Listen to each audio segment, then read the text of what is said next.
तो भाई आज से अपन एक नई सीरीज की शुरुआत करने वाले हैं जिसमें हम सीखेंगे फिजिक्स के अलग अलग टॉपिक्स के बारे में और जानेंगे इनके पीछे की स्टोरीज क्या थी, थोड़ा बैकग्राउंड क्रिएट करेंगे। ठीक है, मजा आएगा। तो बेसिकली जो अपना फिजिक्स है, it is the study of natural sciences. ठीक है, मतलब आसपास हमारे नेचर में जो कुछ भी हो रहा होता है, किसी प्रकार का मोशन हो, कोई बॉल फेंक रहा है, लाइट जल रही है, स्मार्टफोन्स है अपने पास, लैपटॉप्स है, कंप्यूटर्स है और भी खूब सारी चीजें हैं। तो ये सारी चीजें किस तरीके से काम करती है, ये सब हम फिजिक्स में सीखते हैं। ठीक है, that is why it is called the study of natural sciences, जो हमारे आसपास होता रहता है। तो इसी तरीके से एक बॉल के फेंकने से लेके सन, प्लैनेट्स और मून के मोशन तक, और हमारे रोजमर्रा के जीवन में जितने भी गैजेट्स हम देखते हैं, इनसे लेके एटम्स तक, और एटम्स के अंदर क्या क्या है, उन सब की बातें हम फिजिक्स में सीखते हैं। और इन सब में जो मैथमेटिक्स है वो बेसिकली एक टूल की तरह हमारी हेल्प करता है, ताकि जो भी लॉज है उनको हम समझ सके और क्वांटिफाई कर सके। ऑलराइट, मतलब कोई चीज कैसे हो रही है और कितनी हो रही है, ठीक है, ये सब हम मैथमेटिक्स को एज अ टूल यूज करके पता लगा सकते हैं। और इसीलिए मैंने इस सीरीज के पहले बेसिक मैथ्स नाम की एक पूरी प्लेलिस्ट बनाई है, जिसको आप देख सकते हो, और इससे आपके फंडामेंटल्स और ज्यादा क्लियर हो जाएंगे। और यही रीजन है कि न्यूटन ने भी अपने लाइफ के सबसे इंपॉर्टेंट वर्क को नाम दिया था फिलोसोफी नेचुरलिस प्रिंसिपिया मैथमेटिका। ये बेसिकली लैटिन में, और इसका इंग्लिश में नाम है mathematical principles of natural philosophy.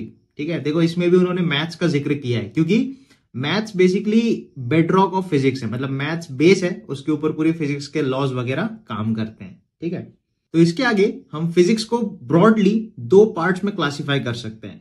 पहला होता है क्लासिकल फिजिक्स और दूसरा होता है मॉडर्न फिजिक्स। तो जो क्लासिकल फिजिक्स है, ये बेसिकली 1900s के पहले तक की जो भी कहानी हुई है, या जो भी स्टैब्लिशमेंट, जो भी प्रोग्रेस हुई है साइंस को लेके, फिजिक्स को लेके, उसकी बात करती है। और इसमें हम मैक्रोस्कोपिक चीजों के बारे में सीखते हैं, मतलब जो चीजें एटम्स या मॉलिक्यूल से बड़ी हैं उनके बारे में हम इसमें सीखते हैं। ठीक है, और जो मॉडर्न फिजिक्स है, ये बेसिकली 1900s के बाद की जो भी फिजिक्स की डेवलपमेंट्स हुई है, साइंस की डेवलपमेंट्स हुई है, उसकी बात होती है। और मॉडर्न फिजिक्स की जरूरत हमें एक्चुअली इसलिए पड़ी थी, क्योंकि जब अपन एटॉमिक या मॉलिक्यूलर लेवल पे बात करते हैं, तो जो फिजिक्स है या जो लॉज हैं वो एकदम टूट फूट जाते हैं। वहां की जो मतलब एटॉमिक लेवल की जो फिजिक्स है या साइंस है, वो काफी ज्यादा डिफरेंट है। और ये चीज आपने एंटमैन मूवी में भी देखा होगा कि जो एटॉमिक रेल्म होता है, उसमें सारी चीजें बहुत ही अजीबोगरीब तरीके से काम कर रही होती है। और ये रियल भी फैक्ट है, इसलिए क्वांटम फिजिक्स को काफी ज्यादा डेवलप किया गया। और अगर हमें माइक्रोस्कोपिक चीजों के बारे में बहुत ज्यादा डिटेल में समझना है, इसके लिए क्वांटम फिजिक्स की स्टडी करते हैं। तो बेसिकली हम फिजिक्स को दो तरीके से समझते हैं। ठीक है, एक पार्ट होता है क्वालिटेटिवली और दूसरी चीज होती है क्वांटिटेटिवली।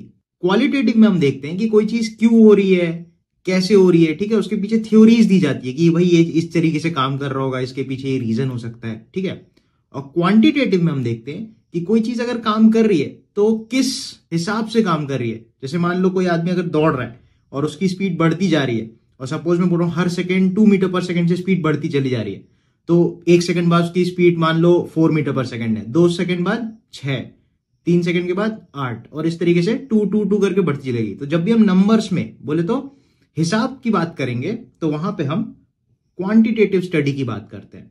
ऑलराइट, तो इसी के आगे अपन बेसिकली मैकेनिक्स के साथ शुरुआत करने वाले हैं अपने आने वाले कुछ वीडियोस में। ठीक है, तो आज के लिए इतना ही। Thank you.